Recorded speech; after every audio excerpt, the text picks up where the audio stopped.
everyone. Today I'm doing another in a series of my comic art commissions. This is a Spider-Man collage, I guess I would call it. All done by the same artist or artists. It is done by the Fraim brothers, Brendon and Brian Fraim, Fraim. They have comic book credits associated with them, and also they do a lot of commissions and they're at shows. They're tremendously nice guys. They're twins. They seem to have a ball doing what they're doing. I have both color and black and white stuff from them, but this is the most complicated piece I have. A friend of mine had gotten a Flash collage. He's a big DC guy. And as I'm a big Spider-Man guy, I'm thinking, wow, I mean, you think about it, Spider-Man's got so many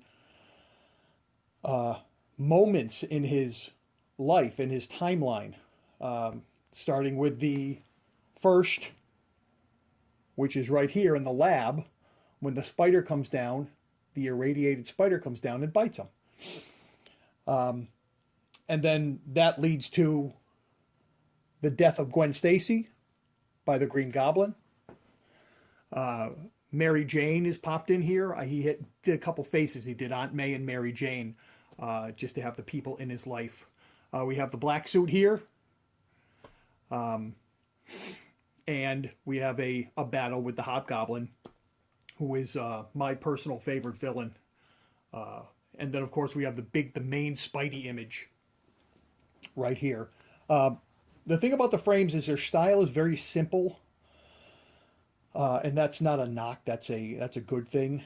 It's not cluttered up with a lot of unnecessary stylizing, which has become very common these days. Everybody wants to set themselves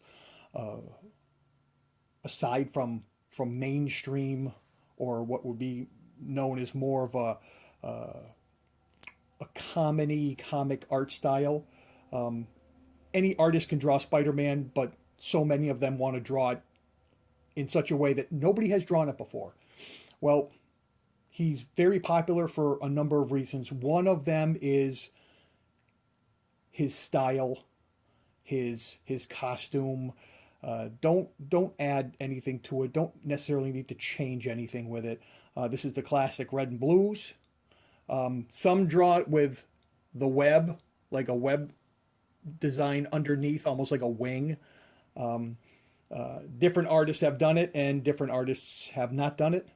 I don't have a specific preference.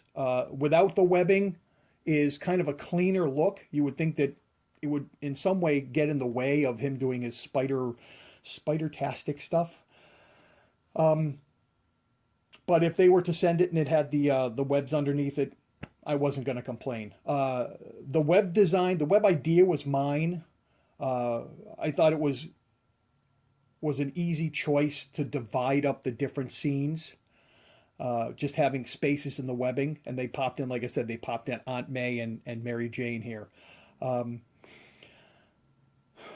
This is a pencil and inked piece. These guys have fabulous prices. If you're at all interested in purchasing comic art, having them do a custom piece for you, I would highly recommend the frames. I believe the website is Bros Fraim, BROSFRAIM.com, Brothers Fraim.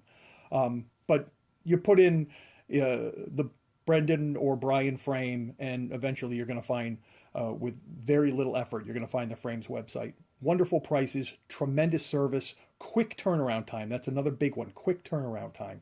Very open to suggestion.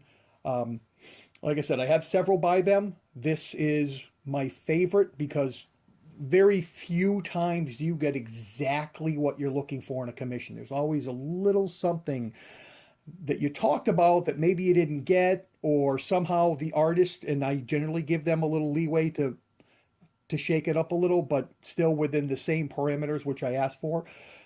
something happens and somehow you look at it and it's just not quite what you had in mind. This is exactly what I had in mind. Like I said, simple style. It's clean, like fully inked, brush inked, not with a Sharpie marker, which again is not a knock, but brush inking is the way to go. It's a full 11 by 17, like most of the stuff that I'm doing reviews on, same size as any comic page artboard. I hope you like this piece. If you do watch my silver videos, I'm having a couple in the next couple of weeks because I just picked up some new stuff. And I hope you'll come back to watch more of my comic art videos.